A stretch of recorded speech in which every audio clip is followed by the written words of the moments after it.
Welcome back to What's Not Sports, guys. I'm your host, Will O'Connor. This is episode 42 of the Pulse Check. We've had, believe it or not, a busy weekend with sports, even though the regular NRL, even though NRL is over, we weren't left with nothing. We had lots of rugby league over the weekend. We also had a lot of surf life saving, and we had a few other achievements happen over the weekend. So I'm really excited to dive into today's episode of the Pulse Check and talk about a few things. So let's get straight into it. We're going to start off with the Coolangatta Gold results. And man, Ali Day did not disappoint. There was a lot of thoughts that he wouldn't be able to do it in this new format of racing because it's a lot shorter, and not just that's a lot shorter, it's a lot more running in between legs with the legs split up. But it didn't stop Ali Day. I will say he has now won 11 Coolangatta Golds. He has never been beaten. He is the untouched. And now he never has to do that ever again. I've never seen him hurt so much before. He's always looked so comfortable. Even a couple of years ago when he had that calf injury and was in the run leg, he was hurting, but not like what we saw on the beach of Coolangatta today in those soft sand runs. Now, we've already said Ali Day has won. I just want to note one thing that is just insane. Ali Day had the overall fastest time on the course. So all the teams that were entered, some of them with Olympians, some with them elite kayakers, elite swimmers, they couldn't even beat Ali Day by himself. Ali Day had the overall fastest course time, which is just insane. So I really want to give credit to Ali. Now let's dive into our top 5 finishes. So first we had Ali Day, second Matt Bevilacqua. That would have been one of the closest races he's ever had with Ali. Bevy's swim legs were actually on fire. I will say, yes, he did drop a little bit of time he did lose time with Ali on the swim. Yeah, 100% was always going to happen. But he actually swam really well. Swam away from Joe Collins, Jackson Borg, like a few of those names. That's just insane stuff Bevy was doing, like really good swim. I think that it suited him, that leg of those short swims followed by a run. It was good. Third place was Corey Taylor. He has been so good in the past. He's done the gold so many times, been on the podium so many times, and just finished behind Bevy. Fourth place, Joey Collins, another Kiwi, got the race done. He was up the front for quite a bit from that swim leg, but then it opened up a little bit after that second swim leg. And then fifth place was Jackson Borg. He was with Ali and Bevy off the first two ski legs and had a really good race, well put together. Now we're going to go into some under the radar results from the weekend in the men's. So Luke Chapman from Southport, he was the first elite male that wasn't in the Shaw and Partners Iron Series to finish, and he finished 10th overall. Now, I mentioned a few names last week who I think could be in the top 10. I was close.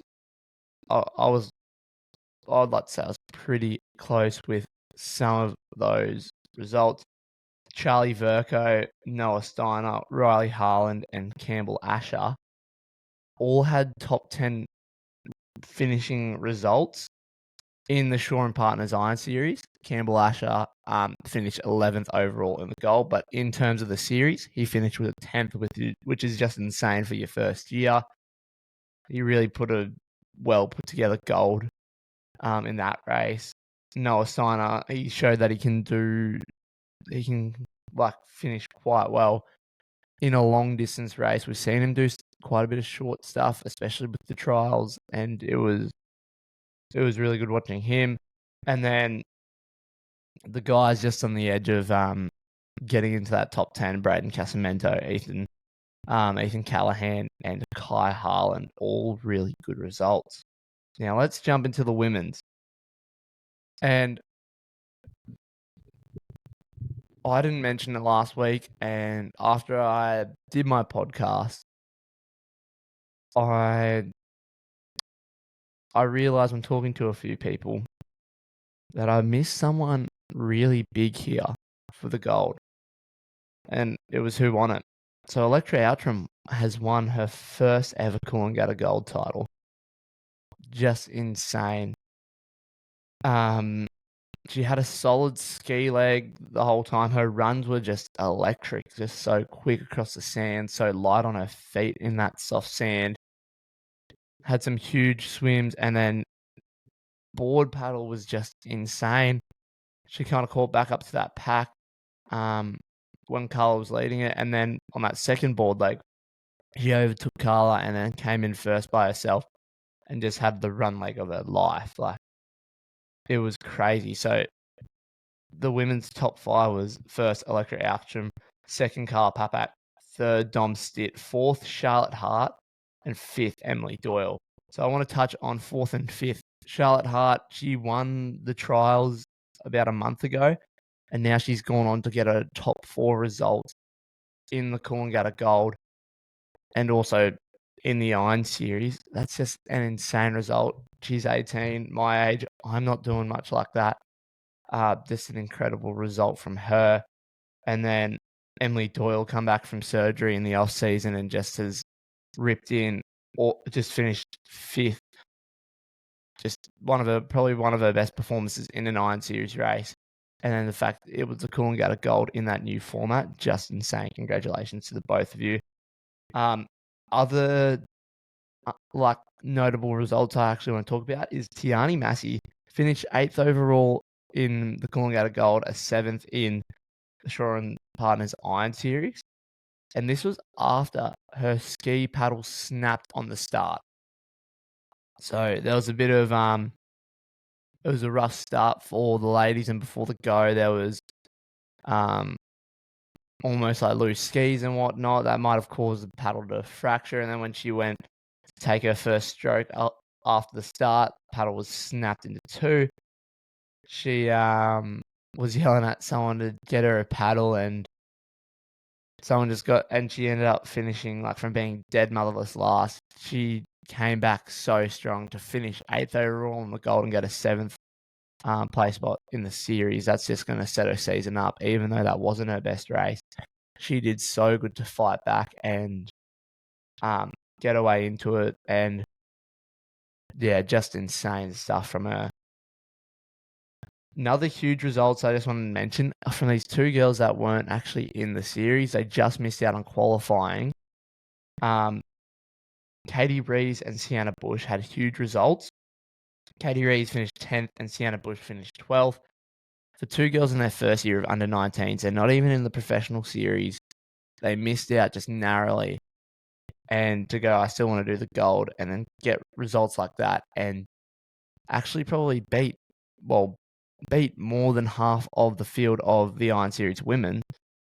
That's just huge hats to these 2 young girls. So congratulations. Now that's all I've got for Surf Sports this week. Next week we'll have a dive into, the Bonnie Hills round of the World Ocean Series. So we're back now into sprint racing. Very exciting. I get to go down on that. But we'll talk more about that next week. Let's jump into the Pacific Championships. We had our first round of the championships this weekend, and look, some of it was expected and some of it did not disappoint, and I am a little bit disappointed, but let's run through it. So on Saturday we had Fiji versus the Cook Islands. I said Fiji would win this one by quite a bit. They did, 44-24. Some highlights from that match is Jermaine Buller scored 4 tries. We saw Taylor Millen back. Tane Millenback, and he put a high shot on someone. What do you expect? He has been fined, no bans or anything, just will be fined out of his pocket, probably just a little bit of cash. That game was kind of just, I don't want to sound rude, but it just wasn't quite yet to the standard of, well, the next game. The next game was the Kiwis versus Samoa on Sunday yesterday, and I had the time of my life watching this. I love this game. I am disappointed because the Kiwis did get the win over Samoa. Samoa probably should have won, in my opinion. Let's run through it. So, the first half, the possession of the first half was 50%. So, it was equal both ways. In the first half, we saw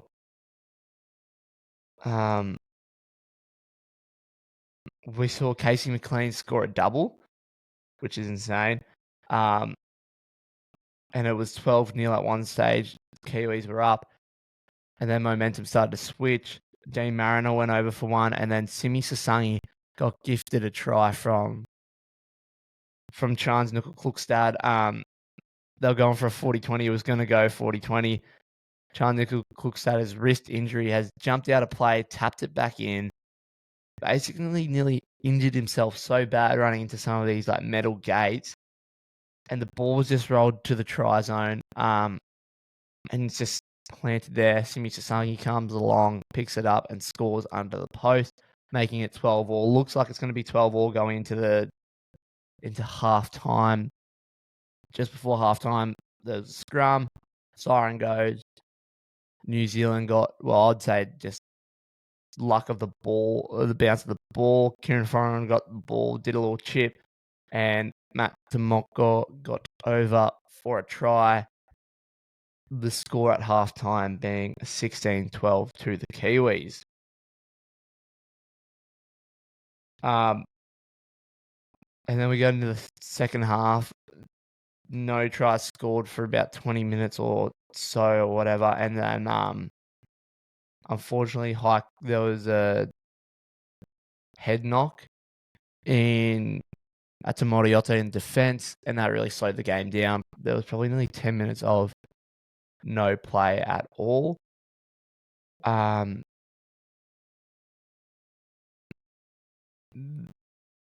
game went on, and then there was a penalty given as the game went on closer, and it was 18-12. And then Samoa go in, and Talani scores his first try after bombing one by stepping out, and it was 18-all with 8 minutes and 50 seconds left. And it was looking good, and then there was a try bomb by Dean Mariner. Blaze Talangi probably passed the ball a little bit too hard, but if he didn't and it was a little bit more soft and Dean Mariner got there, it would have been a try all day, and that would have been Samoa for the win. But then Dylan Brown scores with 6 minutes to go. But in my opinion, that should have been a no try. I don't think Dylan Brown gets to the line, and if he does, it looks like it's double movement. But at the end of the day, the try was allowed, and I thought it was double movement, and it wasn't. And that was the final score. Brian To'o got an unlucky pass. He would have scored if it was to his chest, but it was over his head and behind. And yeah, the Kiwis beat Samoa 24-18. It was a real close game, much closer than what happened the last time those two teams lined up against each other. But it was very exciting nonetheless. Next week, we've got PNG, Papua New Guinea versus the Cook Islands, and Samoa versus Tonga. Now, these games should both be really good games. I reckon Papua New Guinea will get the win over the Cook Islands. And Samoa versus Tonga, I'm going for Samoa. I'll be at the game. I'll film some content for you guys. But yeah, I think Samoa gets the win there. It'll be a close one, though. Now, let's jump in to some more NRL. We got the Ashes tour the Rugby League Ashes tour. We're not quite touching just yet on cricket. Probably should get my ball knowledge for cricket up a bit more. But I'm going to give you guys my predicted team of 18. So let's kick it off. So I'm going to go like my fullbacks, my wingers, my centers, my halves, my props, my hookers, second rows, my locks, and then my bench, and then my 18th man. And then, yeah. So my 18-man side for the Kangaroos squad. Here we go. As fullback, I've got Reece Walsh. I think he has been the most informed fullback, and I think you got to give credit to his work and put him in over Dylan Edwards. Our wingers, we really only had two wingers. Like, yes, sure, Dylan Edwards could probably play on the wing. You could probably even move a centre to the wing, but why would you do that when you got two good wingers in Josh Adokar and Mark Nawaqanitawase? So that's going to be our wingers combo. You then had a couple options for centres. You could have even gone with, you've got Shibasaki, you've got Bradman Best, you've got Tony Staggs, and you've got Ethan Strange that could go into those centres roles. I really like Bradman Best. He is a scary man, and he's such a strong, powerful centre. But the form Shibasaki and Tony Staggs are in at the moment, I'm backing them. Ethan Strange, like, he can do the job, but he's 5'8" of the year for a reason. I just don't think he gets picked in that centres as much as I love him. But yeah, Tony and Shibasaki in those centres, the Broncos boys, I think that's what we'll see there. But if I was New South Wales coach, which I'm not, and I go for Queensland, I definitely wouldn't be putting Tony Staggs and Bradman Best as centres next year. No, I wouldn't be. Into our halves, our 5'8", our 6. I'm going to go with Cameron Munster. That's who I think is going to get picked. I want Ethan Strange to get picked there because he is 5'8" of the year. But I am going to go with Munster because I just know how Kevy Walters thinks. It's rep footy. It's a different game to just club. Same as why, well, not the same reason. Like, for our halfback, our 7, Nathan Cleary is who I'm picking. You've got the options of Mitch Moses, Tommy Dearden. I would actually like to see Dearden and Munster pair up again like they did in Origin, but I don't think that was happening. Even I would like Moses in there, but I just know Cleary consistently best halfback in the game. So Cleary will get picked there. Our props, I reckon, will be Pat Carrigan and Tino Fasamalawi. Just not much to say other than they're just consistently just probably in rep footy. They're locks, but they're also props. So yeah, they're going to be good in that front row. Hooker, obviously, vice captain Harry Grant. Blake Brayley, I don't think gets the call up for the hooker. I think he'll be on that real extended part of the squad. Our second row, I reckon, will be Angus Crichton and Jacob Preston. We'll get to the bench in a minute. And then our lock will be the captain, Isaiah Yeo. Onto the bench, I think our 14th man, Tommy Dearden, he'll come into either that hooker role, or I reckon we'll see him in the halves, give Munster or even give Cleary a rest if we need switch of momentum. And our other bench players will be Hudson Young, Ruben Cotter, and Lindsay Collins to come on for those forwards. Like Hudson Young would probably swap out Crichton, Cotter, could be with Preston, and then Collins. Either almost anyone, could be Yo, could be one of those props that can go into lock, whatever. And then our 18th man, it has to be Ethan Strange, because if something does happen to one of those backs, you then can go, like, for example, if something happens to, say, a winger, for example, to Mark Nawaqanitawase or Josh Adokar, Tony Staggs or Shibasaki could probably shift to the wing, and then that could be Ethan Strange going to the centres. Same if the centre gets injured, he can go straight into there. Same with the halves. He can go into there. 18th man, he's just going to be so good. So I'm really excited for the Ashes this week. 11:30 p.m. Queensland time. I don't even know if I'll be up. I might go to bed, watch it, and then get up and watch it. Yeah, I just love rugby league. I'll definitely be watching the replays at least the KO minis. But that's all I've got for the world of rugby league. I'm really excited. Well, my tip, obviously, the Kangaroos to beat England in the Ashes in game 1. So let's get excited for it. Now, before I end the pod, I just really want to note, I guess, a really incredible result that has happened over the weekend. Super exciting. Molly O'Callaghan has just absolutely made history.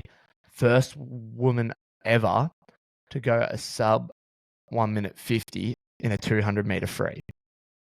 She did it at the World Cup Championships, short course, so in 25 meter pool. She not only did that, but broke the world record. So congratulations to her. She broke the short course record of the 200 and the first woman to go sub 1 minute 50. Insane stuff. Looking really good for, well, the future of Australian swimming, and she's still got more growth, and she'll probably be in the next 2 Olympics. I also want to mention the retirement of Ariane Titmus, 25 years old, incredible. I think it's something like eight Olympic medals, 9 and 8 Commonwealth and 9 World Championship medals. Just insane. She had world records. One of the best to do it. A bit sad to see her go so early. She could have probably done another 2 Olympics. Could have gone to. She was 33, 34. But if you're ready to retire, you're ready to retire. And congratulations on an awesome career, Ariane Titmus. Now, guys, we'll see you next week in the Pulse Check. You might have seen my merch. You might have seen my T-shirt. I don't actually have one on. It's in the wash at the moment. But we have What's Not Sports hats. Take a look. WNS. West, North, South. No, What's Not Sport. They are awesome. They're good quality. DM me if you want one. I am about to put it up. Well, in the next week or 2, there will be available on our website. If you want to order them there and get them online, you will have to pay for postage. But if you're around Sunny Coast or Noosa, or you're a clubby going to clubby carnivals, we can arrange something, and you won't have to pay for postage. But $29.99 for a hat and $38 for a shirt. So stay tuned for those to drop on the website in the next coming weeks. But other than that, that's What's Not Sports Pulse Check, episode 42. Ali Day is the GOAT. Let's not forget it. And we'll see you next episode. Cheer, guys.